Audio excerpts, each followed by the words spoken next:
In the Oklahoman newsroom, this is an OSU update. I'm Jenny Carlson here with Kyle Fredrickson. Kyle, news coming out of Stillwater that Oklahoma State football would really like to build a new academic center that's football specific.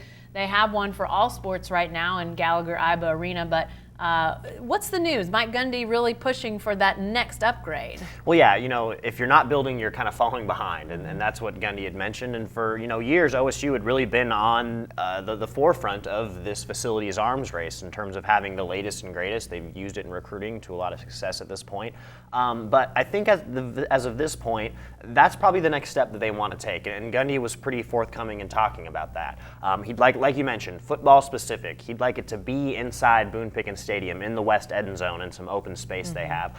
Really just a chance for another thing that football players need and use every day, all in the same building, just across the street from where their dorms are. And being that, the other academic center they have now has certainly been put to good use and might not be that outdated. The last time that it was upgraded was in 2006 with a $3 million donation from the Mitchells, who it's named after, some alumni who donated that money. So at this point, the Cowboys are very happy with where they stand with their indoor facility and even Boone Pickens Stadium all these years later after it was finished in 2009.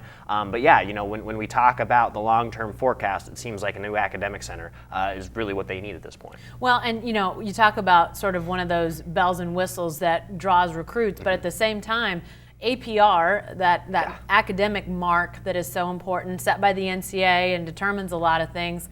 Oklahoma State actually had a situation where they thought they were going to fall below the needed mark and lose a day of practice this last year. That got changed, but clearly that's an issue too. Oh, it's got to be on Mike Gundy's mind. And when he sat down with beat reporters, he didn't specifically address the APR issues. But if they're really trying to make some changes, even in terms of just reputation, because when these kids are visiting schools and they learn about their academics, if OSU is building this new fancy academic center, even if their scores are low, like you said, that's something they can sell in recruiting and can kind of brighten the image of the program.